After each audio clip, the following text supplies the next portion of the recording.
Hola, ¿qué tal estás? Entre el 27 y el 31 de octubre de 1999 se celebró en Sevilla el primer Congreso Internacional de Hermandades y Religiosidad Popular. 25 años después, entre el 4 y el 8 de diciembre de 2024, ha tenido lugar su segunda edición. Durante esos días, Sevilla ha acogido ponencias, mesas redondas, actividades culturales y momentos de devoción. Como imagino que ya sabrás, el Congreso cerró con una procesión más que multitudinaria. Un acontecimiento que paralizó parte de la ciudad y desató un amplio abanico de reacciones, desde la devoción que conmueve hasta el rechazo por colapsar espacios públicos. Qué gozo ver caminar el cortejo, acompasado por el ritmo de una oración silenciosa que sobrecoge el corazón de quien lo ve. Sea que uno cargue o que simplemente acompañe, que lleve un hábito de penitencia o un rosario, es el mismo fervor, el mismo amor. Notas de una misma partitura que solo juntas trazan un canto de alabanza.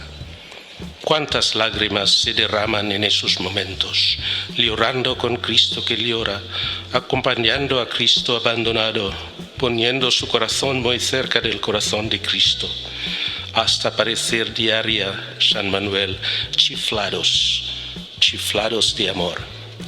Así seguramente les llaman muchos que los ven, pensando que no tiene sentido tal esfuerzo, pero son locos de amor por Dios, tanto de tocar el corazón de su pueblo para llevarles a Dios. El nuncio Bernardito Auza leyó durante el acto de apertura del Congreso estas palabras enviadas por el Papa Francisco a los asistentes.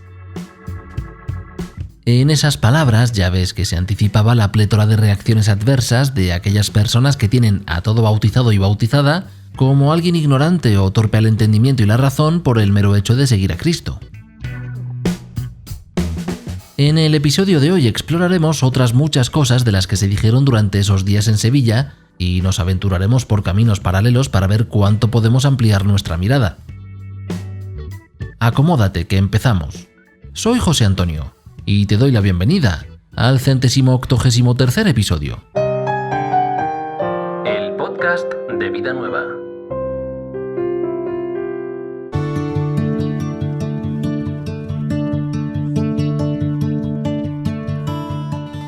El santo Manuel al que se refería Francisco en la carta leída por el nuncio era San Manuel González, que fue arcipreste, obispo y fundador de una congregación, entre otras cosas.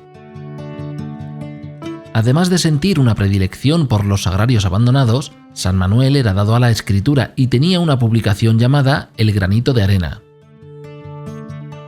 En los primeros años del siglo XX, Manuel González decía lo siguiente: un cura que se chifle por el corazón de Jesús y que tome en serio el chiflar por él a sus feligreses es un cura que, si quiere, hasta llegaría a hacer milagros. Sacerdotes, religiosas, católicos todos, dichoso el día en que cada parroquia tuviera por lo menos un chiflado por el Sagrado Corazón de Jesús. El día en que en España o en el mundo se pudiera formar una gran hermandad de chiflados por el corazón de Jesús con corresponsales en cada pueblo, era el día, o por lo menos la víspera, del triunfo definitivo de Jesucristo, Rey de los siglos. El Papa Francisco hablaba en su carta de un camino que comienza en el pueblo y termina en Cristo, y uno que comienza en Cristo y termina en el pueblo. Mismo camino, diferente sentido. Esa parecía ser la aspiración básica de San Manuel González. La adoración le llevaba a la acción social y esta, a su vez, le regresaba al sagrario. Este santo escribía acerca de formar una gran hermandad de chiflados por el corazón de Jesús, algo que se podría parecer a lo visto entre el 4 y el 8 de diciembre en el segundo Congreso Internacional de Hermandades y Religiosidad Popular. No obstante, aquí cabe una lectura extra. Para ello podemos apoyarnos en algo que decía la teóloga y artista Silvia Martínez Cano en 2017. En un artículo sobre procesos de empoderamiento y liderazgo de las mujeres, Martínez Cano reflexionaba sobre relaciones y alianzas. Decía que la visión patriarcal de la vida solo entiende de normas y leyes y que necesita de un sistema de dominación y sumisión para sobrevivir. Tomando una descripción de Rosa María Rodríguez, Silvia Martínez Cano hablaba sobre fratriarquías, el gobierno de los hermanos que controlan social y culturalmente las vidas, especialmente de las mujeres.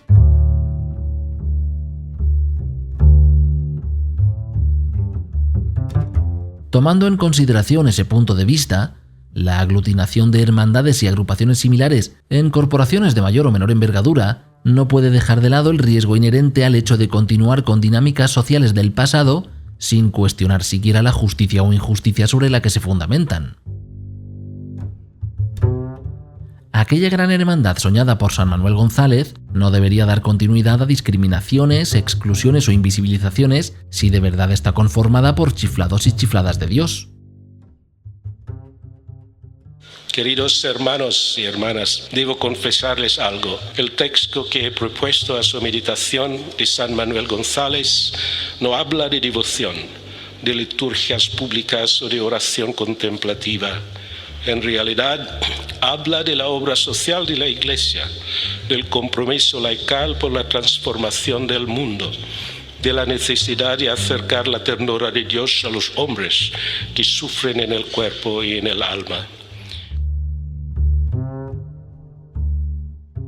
Más tarde, en la primera conferencia del Congreso, el prefecto del Dicasterio para la Evangelización, Rino Fisichella, hizo un llamamiento para revalorizar adecuadamente la historia y teología detrás de las hermandades, de manera que pudieran liberarse de los juicios de valor simplistas que las reducen a meros lugares de ciega devoción.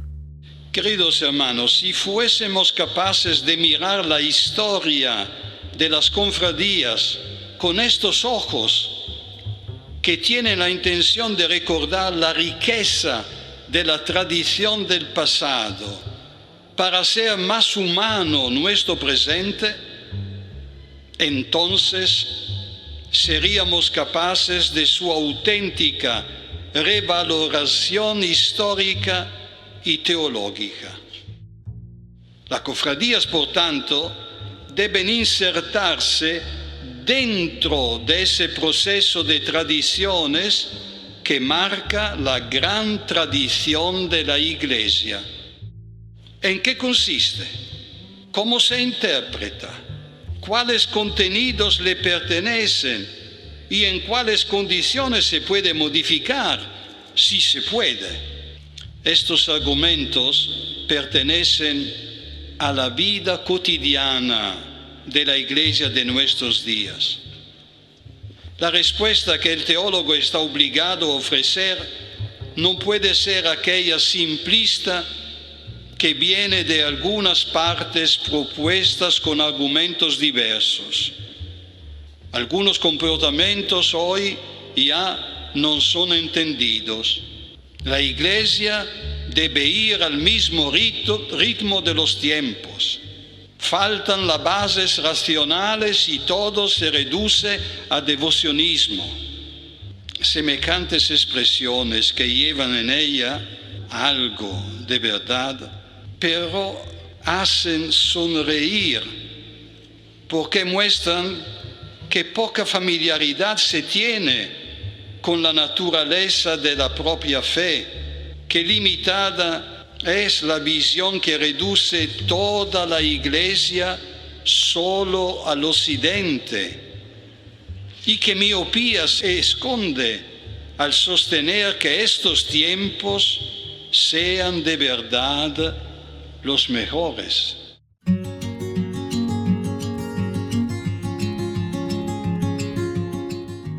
Fisichella decía en su ponencia que este conocimiento histórico y teológico nos haría más cautos a la hora de clasificar todo como tradiciones pasadas. Afirmaba que no se puede estar movido por sueños nostálgicos de restauración, pero tampoco ceder apresuradamente y privarse de un necesario sentido histórico que favorezca la comprensión de las culturas y de cómo se expresan. Cuando llegó el turno del cardenal de origen irlandés Kevin Farrell, este realizó una disección de las hermandades como casa y como escuela de vida cristiana, comunión y sinodalidad. La hermandad está llamada a ser un lugar vital hecho de espacios concretos y sobre todo de relaciones, donde cada uno puede sentirse a casa, es decir, sentirse acogido y aceptado, reconocido en su individualidad, apoyado y animado por lazos verdaderamente fraternales con los demás cofrades. Si aislásemos este aporte del cardenal Farrell del resto de su ponencia, podría dar la impresión de que lo que se sugiere es que las hermandades se conviertan en peñas de amistad o en grupos endogámicos donde todo el mundo piensa igual. Por supuesto, esto no es así. La clave reside en la acogida. Porque para acoger debe haber un punto de partida distinto del de llegada. De otro modo, solo se recibe o se da la bienvenida y, según el caso, ni eso. Se acoge a quien es diferente y es esa amalgama personal la que enriquece humanamente a las hermandades, distintos corazones orientados hacia un mismo horizonte. Además de la valoración de las hermandades como casa, el cardenal planteaba también su función como escuela. Cada hermandad está llamado a convertirse en una escuela, un lugar de crecimiento personal y comunitario, un lugar de intercambio de opiniones y de confrontación, de formación, de superación de fronteras para aprender a pensar de un modo nuevo. Las hermandades están llamadas a ser escuelas que enseñen a no permanecer inmóviles en el pasado, sino que estimulen a abrirse al presente y al futuro. Mantener vivo el carisma del servicio y de la misión, respondiendo con creatividad y valentía a las necesidades de nuestro tiempo. Una invitación que fue lanzada por el Papa Francisco en 2023 y que el cardenal Farrell repitió durante su intervención. Mantener vivo el carisma del servicio y la misión y hacerlo con creatividad y valentía se encuentra en las antípodas de la frialdad y las relaciones jerarquizadas, de un seguimiento burocrático de Jesús. Así, solo se comparten tareas, pero no la vida.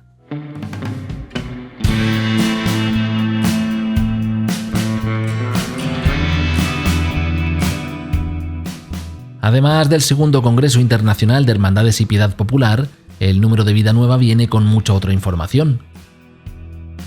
En España, la Iglesia aporta a la sociedad 1.428 millones de euros, lo que se traduce en que por cada euro que recibe la Iglesia, ésta devuelve 4 a la sociedad.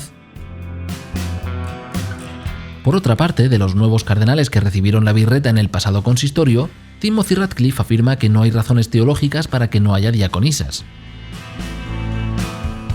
Y por supuesto hay otros contenidos relacionados con la actualidad de la Iglesia. Para no perderte ninguno de ellos, considera ahora suscribirte a Vida Nueva para recibir 47 números al año, junto a varios suplementos exclusivos.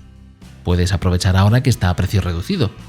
Para saber cómo hacerlo, visita vidanuevadigital.com/suscripciones. Pero espera a que termine el episodio, que todavía quedan unas cuantas cosas por decir.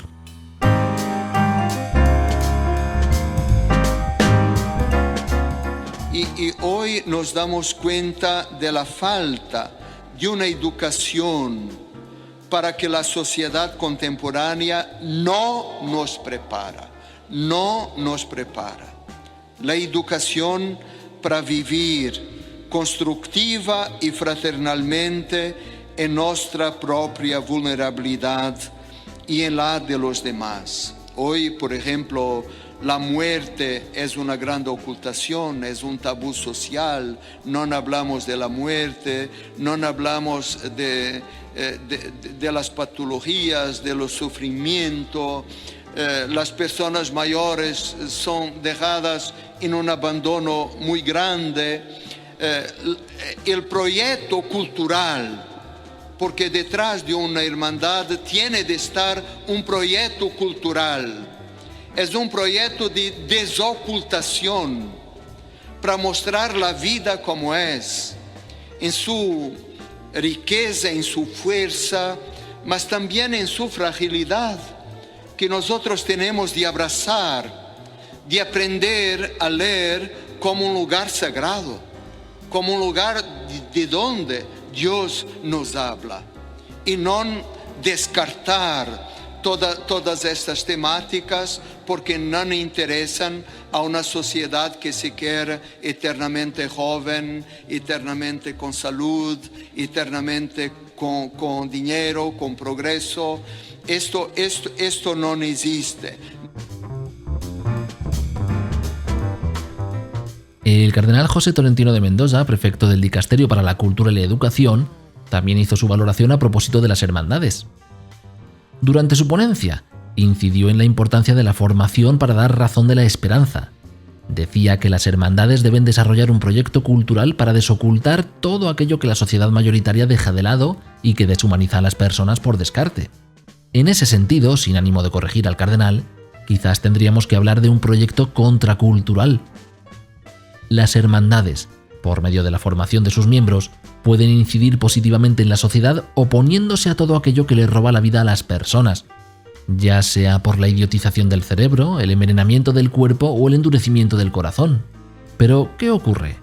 Pues que en más de una ocasión sucederá que el impacto para eliminar todo eso tendrá que incidir en el propio universo cofrade, de manera que se pueda despejar el camino de devociones toxificadas o de tradiciones desajustadas. Cuando ampliamos la nuestra capacidad de inclusión y reducimos lo espacio de la exclusión. Por eso Bauman afirmaba que nuestro futuro depende de nuestra capacidad para ampliar cada vez más el pronombre nosotros y reducir el espacio concedido al pronombre ellos, lo que solo ocurrirá si sabemos construir sociedades. Nosotros cristianos decimos comunidades. Si sabemos construir comunidades más empáticas. Es tan importante meterse en los zapatos de los otros, más empáticas, más humanas, más fraternales y más dialógicas.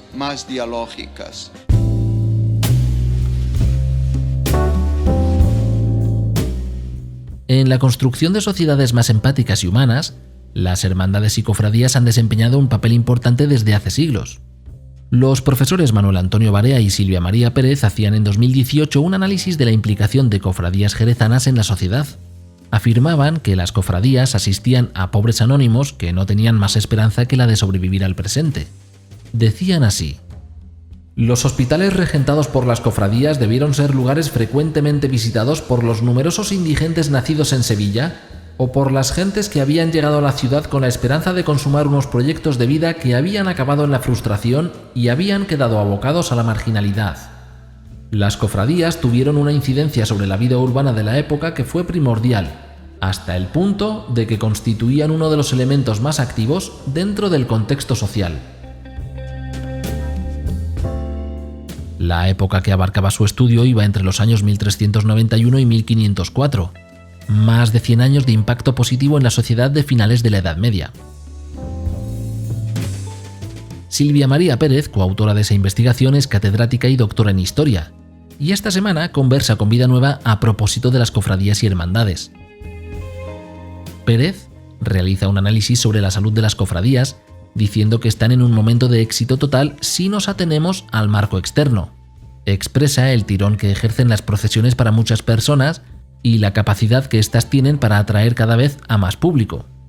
La historiadora añade lo siguiente: eso sí, cuando nos centramos de puertas para adentro, creo que la vida de hermandad está en un claro retroceso en muchas corporaciones, cuando debería ser lo primordial. Lo fundamental de estas instituciones debe ser generar comunidad e implicarse en ella. Es cierto que desarrollan actividades caritativas y están invirtiendo más fondos que nunca en labores asistenciales, pero no se trata solo de atender al pobre desde la distancia, sino de recuperar el cuidado de los propios hermanos que también pueden estar en riesgo de exclusión. No es algo nuevo, es el modelo de la cofradía medieval que se crea precisamente para atender las necesidades de los prójimos con una implicación personal total. Y es que la doctora Pérez conoce bien lo relativo a las cofradías medievales. En un artículo junto a Juan Carlos Arboleda decía lo siguiente: las cofradías constituyeron un marco privilegiado para el desarrollo de las devociones y la religiosidad personal de muchas mujeres, que en ocasiones encontraban en ellas el único cauce para sus sentimientos religiosos. Por lo general, las mujeres podían formar parte de la mayoría de las cofradías. De hecho, Silvia María Pérez suele utilizar el término cofrada como reivindicación de la presencia femenina en un universo que se fue masculinizando con el paso del tiempo y que, últimamente, trata de revertir esa tendencia. La historiadora le dice a Vida Nueva que solo cuando se implanta el Concilio de Trento es cuando va desapareciendo el término cofrada a medida que se esfumaban las mujeres de las hermandades. Qué oportuno parece, por tanto, rescatar aquello que decía Silvia Martínez Cano sobre fratriarquías, sobre el gobierno de los hermanos que controlan social y culturalmente el entorno, la instalación estructural de lo masculino como coto para uso y disfrute exclusivo. Sobre si habría que aprender o rescatar algo de las primeras cofradías, Silvia María Pérez le dice esto a la revista. Lo resumiría en una palabra: la simplicidad. Estas primeras cofradías, incluso las del siglo XVI, son muy simples en sus estructuras porque tienen clara cuál es su vocación. Sin embargo, ahora todo se ha hecho mucho más complejo. Las hermandades están insertas en una sociedad materialista y egocéntrica, por lo que es fácil que se contagien de todo ese postureo. Volvamos a la simplicidad.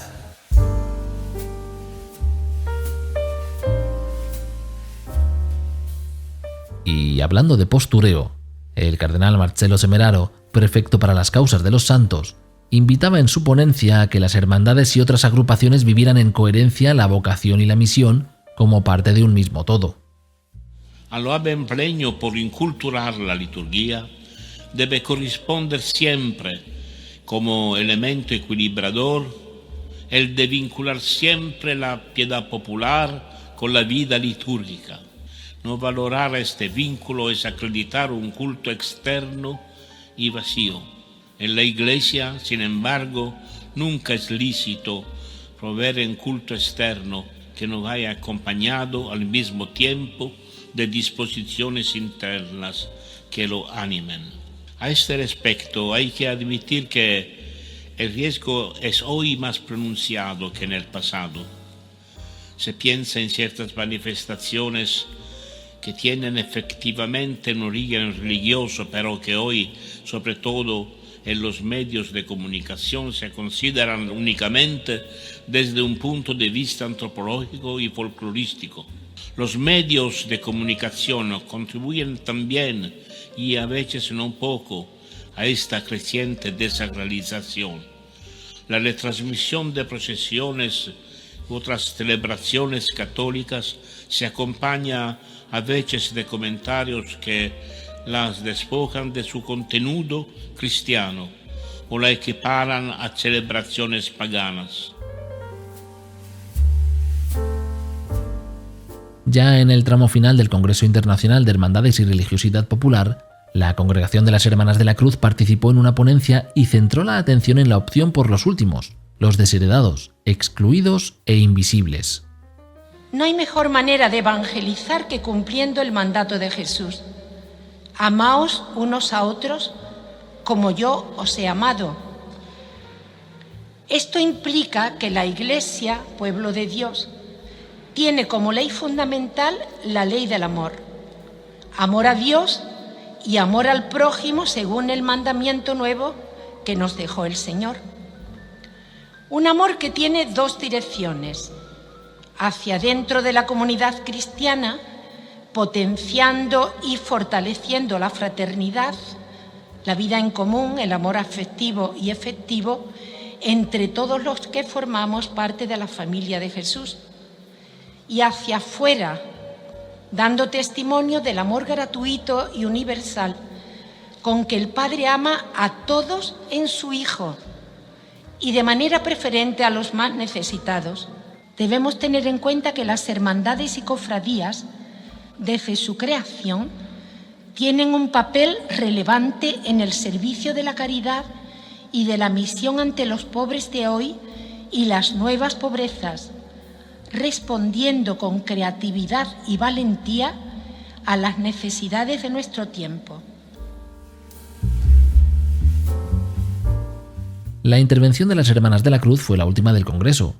Durante todo el tiempo que duró el encuentro hubo espacio también para exposiciones y celebraciones litúrgicas. El arzobispo José Ángel Saiz Meneses fue el encargado de comunicar las conclusiones del Congreso. Meneses aseguraba que el encuentro influirá en la piedad popular del mañana para hacerla más fraterna, consciente, contemplativa y comprometida.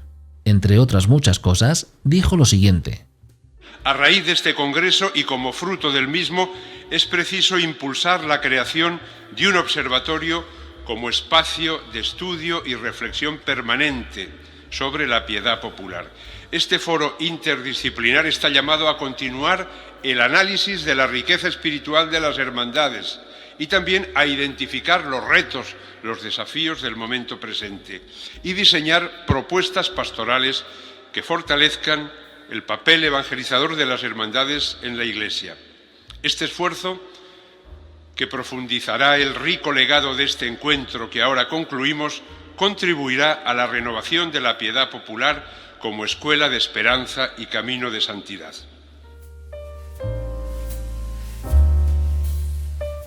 La piedad popular como escuela de esperanza y camino de santidad difiere mucho de aquella visión confrontada con la que comenzábamos al hablar sobre la multitudinaria procesión y las reacciones que ésta suscitó.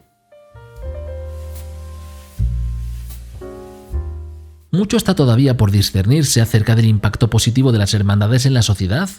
Sin embargo, es posible que las críticas se dirijan tanto ahora como en el futuro hacia el riesgo de que la piedad popular se convierta de nuevo en un abotargador de conciencias, el mismo papel que ahora juegan las plataformas de streaming y algunas redes sociales que eran inexistentes en la Edad Media. Ojalá lo multitudinario no haga perder de vista lo esencial. Antoine de Saint-Exupéry se revolverá en su tumba si tenemos que recordar una vez más que lo esencial es invisible a los ojos.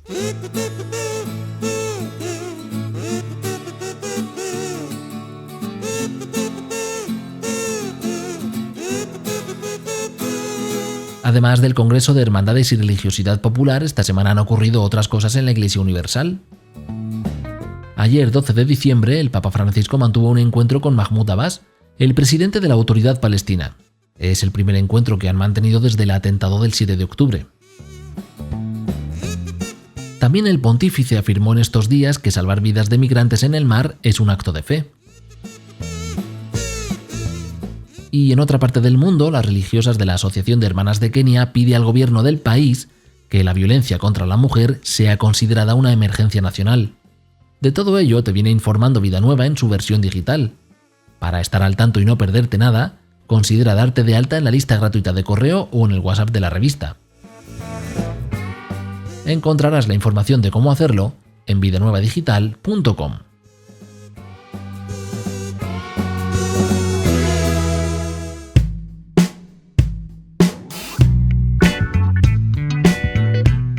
Llegamos al final del episodio. Hoy nos hemos aproximado a algunas de las muchas cosas que se dijeron en el segundo Congreso de Hermandades y Religiosidad Popular celebrado en Sevilla. Espero que te haya gustado el contenido y puedas complementar con él la información de la revista para así ampliar la mirada en relación a esta expresión concreta de la fe en la vida pública. Por mi parte, nada más. Si quieres hacer algún comentario o decirme cualquier cosa, puedes dejar un mensaje en iVoox o mandarme un correo a la dirección podcast@cincopanes.com podcast@cincopanes.com. El 5 escrito con letra. Me despido. Te deseo una feliz semana. Nos escuchamos en 7 días. El podcast de Vida Nueva.